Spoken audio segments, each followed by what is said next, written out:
Hello, assalamualaikum. Good morning mga lalabs, mga bayots. Pag-uusapan natin si Vice President Sara Duterte dumalaw sa burol ng nasawing Ateneo de Zamboanga student. Hola, Zamboanga or Zamboanga.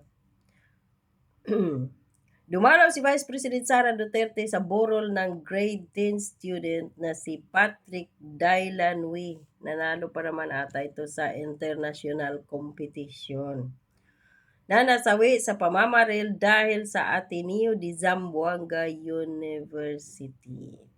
Sa kanyang pagdalaw, nakiramay ang Vice Presidente sa pamilya ng batang estudyante na maagang nasawi sa trahedyang yumanig sa komunidad ng paaralan. Dahil nga, according sa report na natin kahapon ng Daily Tribune ba yun, Facebook page nila, ay ang punteriya talaga pala ng perpetrator ay ang anak ng mayor. Ang kanyang gustong harabasin, no? So, saan na ba ako? Si Wi ay kilala rin bilang isang mahusay na mag-aaral at gold awardee sa International Mathematics Olympiad of Southeast Asia. Wow, mashallah, tabarakallah.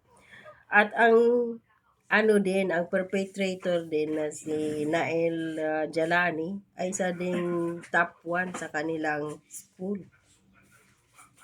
So kawawa, no? Pareho silang dalawa biktima. Hindi natin alam kung ano talaga ang number 1 rason na kung bakit nagawa ni Jalani ang insidente. Ang pagbisita ni Duterte ay naganap habang patuloy na nananawagan ang publiko para sa hustisya, pananagutan at mas mahigpit na seguridad para sa mga estudyante. When it comes to justice, mga lalabs, mga wayon, wala na pong hustisya dahil yung perpetrator na si Muhammad Nael Jalani ay nagpakamatay din. Binaril din niya ang kanyang sarili after niyang makapatay ng kanyang kapwa estudyante dyan sa Ateneo de Zamboanga. So, ang dapat panawagan na lang talaga dito ng taong bayan, mga nanay kagaya ko na may anak na nag-aaral, ay mahigpit na seguridad. Ang dapat gawin ng secretary ng DepEd ngayon na si Sonny Angara. Huwag ka na lang umupo dyan sa malamig mong opisina, Angara, putang ina mo. Magtrabaho ka. Bad record ngayon ang iyong pagiging secretary.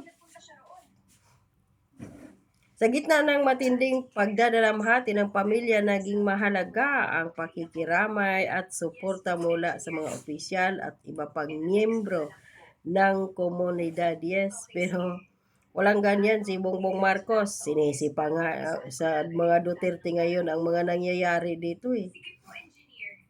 Dahil daw sa mga Duterte, wala daw modo ang mga estudyante ngayon. Sinisipa sa mga guro. Di ba? Walang pakikiramay, walang simpatiya or walang empathy ang administrasyong Bongbong Marcos. Alam na natin kung bakit magkakaroon pa naman ng empathy ang Marcos or simpatiya or pakikiramay. Bangag ang presidente, di ba? Ay, Diyos ko po naman talaga. Buti pa si VP Sara, may malasakit. Si Bongbong, Diyos ko, ayan, nilubog tayo sa utang, nilubog sa baha, nilubog sa basura. O, diba? Ang ganda ng legacy ni Bongbong Marcos na kanyang iiwanan after ng kanyang 6 years term.